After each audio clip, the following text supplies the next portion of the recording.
ಘಟನೆಗಳು ಹಲ್ಲೆಕೋರಗಳು ಮಾಡ್ತಾ ಇರೋದು ಕಂಡು ಬರ್ತಾ ಇದೆ.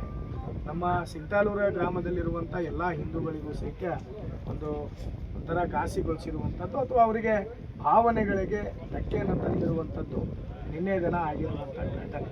ಹಾಗಾಗಿ ಈ ಒಂದು ಪುರಾತನ ಕಾಲದ ದೇವಸ್ಥಾನದ ಏನೋ ಈ ದೇವಸ್ಥಾನವನ್ನು ಧ್ವಂಸಗೊಳಿಸಿದ್ದಾರೆ, ಆ ಮೂರ್ತಿಯನ್ನು ಧ್ವಂಸಗೊಳಿಸಿದ್ದಾರೆ, ಅವ್ರ ವಿರುದ್ಧ ಕ್ರಮ ಆಗಬೇಕು ಮತ್ತು ಈ ಎರಡೂ ದೇವಸ್ಥಾನಗಳ ಜೀರ್ಣೋದ್ಧಾರ ಆಗಿ ನಾಳೆ ಈ ಜನರಿಗೆ ಏನವರು ಆಚರಣೆ ಮಾಡ್ಕೊಂಡ್ಬರುವಂಥ ಹಬ್ಬಗಳಿಗೆ ಅನುಕೂಲ ಆಗೋ ರೀತಿಯಲ್ಲಿ ಇದರ ಸಂರಕ್ಷಣೆಯೂ ಸಹಿತ ಆಗಬೇಕು ಮತ್ತು ಜೀರ್ಣೋದ್ಧಾರನೂ ಆಗಬೇಕಾಗಿದೆ. ಗದಗ ಒಂದು ಕಡೆ ಐತಿಹಾಸಿಕ ದೇವಸ್ಥಾನನ ಏನು ರಕ್ಷಣೆ ಅಂದರೆ ಜೀರ್ಣೋದ್ಧಾರ ಮಾಡುವಂಥ ಕೆಲಸ ಒಂದು ಕಡೆ ನಡೆದಿದೆ, ಮತ್ತೊಂದು ಕಡೆ ಅದೇ ಐತಿಹಾಸಿಕ ದೇವಸ್ಥಾನ ಈ ಥರ ದಾಳಿಗಳು ನಡೀತಾ ಇದ್ದಾವೆ. ಏನು ಈ ಸರ್ಕಾರಕ್ಕೆ ಯಾವ ರೀತಿ ಒತ್ತಾಯಿಸ್ತಾರೆ ಸರ್? ಸರ್ಕಾರದಲ್ಲಿ ತಾವೇನು ಹೇಳ್ತಾ ಇದ್ದೀರಿ, ದೇವಸ್ಥಾನಗಳ ರಕ್ಷಣೆ ಆಗ್ತಿದೆ ಅಂತೇಳಿ ಒಂದು ಕಡೆ ತಾವು ಹೇಳೋದನ್ನು ನಾವು ಒಪ್ಕೋಬೋದು. ಆದರೆ ಈಗ ನೋಡ್ತಾ ಇದ್ದೀವಿ, ಹಳೆ ದೇವಸ್ಥಾನದಲ್ಲಿ ಎಲ್ಲಿ ನಮಗೆ ದುಡ್ಡು ಸಿಗುತ್ತೋ ಬಂಗಾರ ಸಿಗುತ್ತೋ ಅಂತ ಹುಡ್ಕೊಂಡು ಹೋಗುವಂಥ ಪರಿಸ್ಥಿತಿ ಇವತ್ತು ಸರ್ಕಾರದಲ್ಲಿ